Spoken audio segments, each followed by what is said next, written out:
Hey, what's up, guys? We're back with another video, and bro, this documentary is wild. So, if you guys don't know, they recently released a documentary about EDP. Now, if you guys don't know who EDP445 is, he was basically a very famous content creator back in like 2017 to like 2020 or 2021. And around 2020 to 2021, he basically got caught texting,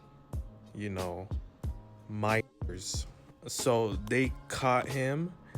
When they confronted him about it, he said he was there for like a cupcake or some stupid shit like that.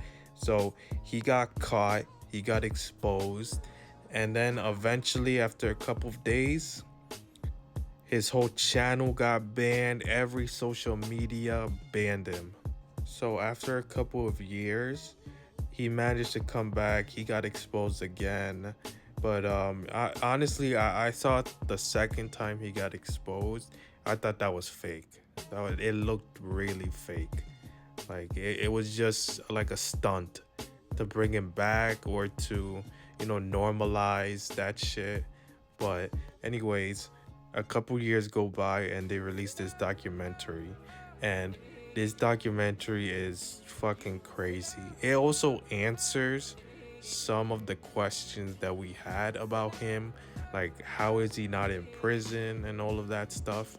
So, and honestly, the documentary, it's like half serious, half not serious. So they like hired a EDP lookalike, and when EDP was trying to explain his side of the story, it would cut to the fake EDP that the whoever the fuck owns the documentary, whoever owns it, it would cut to him doing exactly what EDP said. Like, for example, doing something inappropriate. He would it would cut to the fake EDP like half naked doing that. Yeah, I don't even have to explain it, but you guys know what I mean.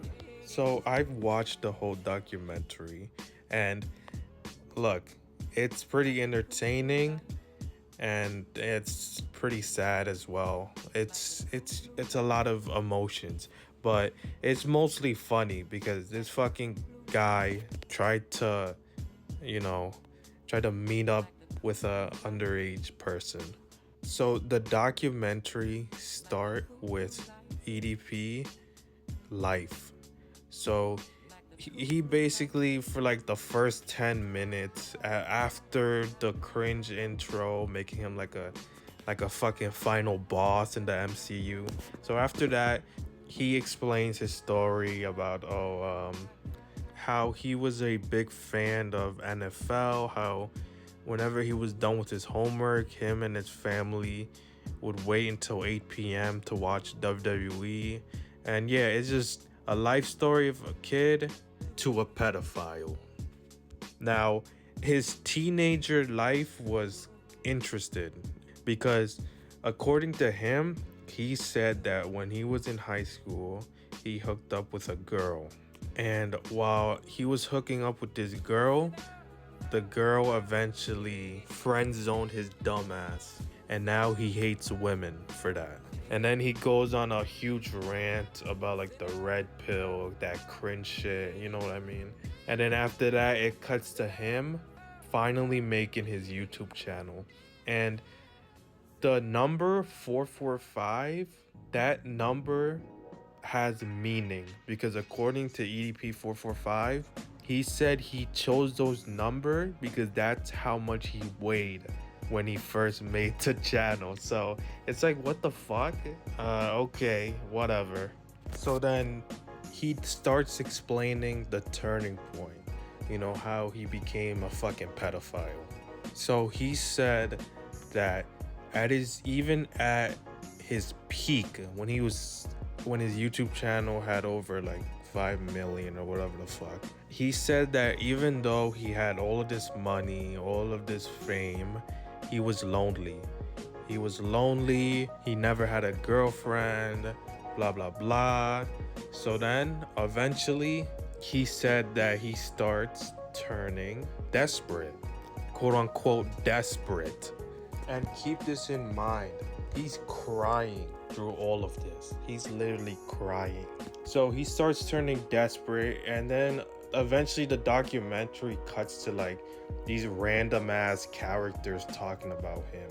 These stupid like slop YouTube content creators like Asmon Gold, like that other fucking idiot who just fence it and give the most milk toast take of all times because he's fucking scared.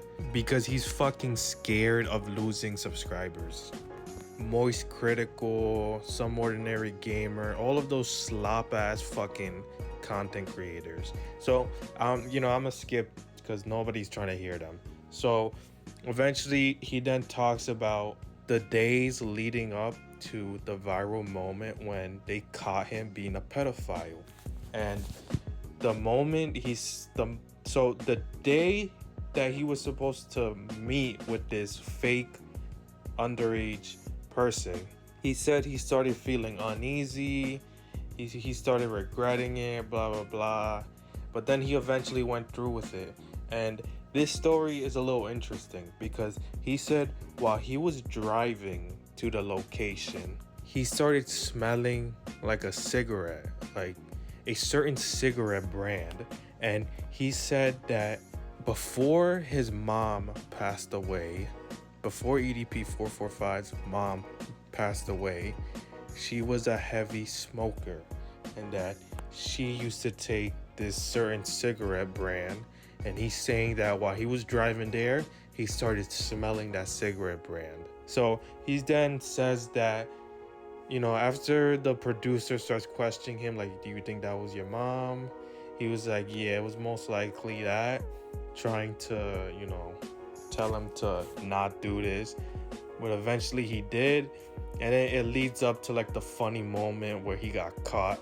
So then after that yapping, it then gets to probably the most favorite part of the documentary, where Chris Hansen, or whatever the fuck his name is, he confronts EDP445 in a room. And he starts going over the inappropriate text messages that he sent to this, the trap. And it's so disgusting. And it's crazy, bro. Because not only are the text messages crazy, he straight up admits to it. He was like, yeah, I came to have, he admits it. He admits that he had intentions to go meet up with this fake underage person and, do stuff. And he just admits it. And he's saying this because they fucked it up. They botched the case because the person who was using that fake account, he engaged with EDP first. He talked to him first. It was supposed to be the other way around. EDP was supposed to talk to that account first. So honestly, it's all bullshit, bro. There's evidence of him trying to, he even admitted to it on the documentary. So I don't know, man. They gotta change that shit, man. That's fucking crazy. So after that confrontation, EDP celebrating because, he's not going to prison. He should go to prison. But after that, it cuts to him in his house. And then he tells the producer, the people recording, that he is slowly dying.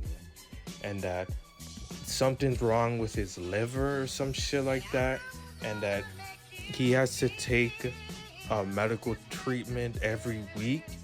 And he says if he misses one of those weeks, he's dead. He's gonna die. So after that, he goes on to explain that technically he can get a transplant and, he won't be on, medical or whatever the fuck. But he's too fat.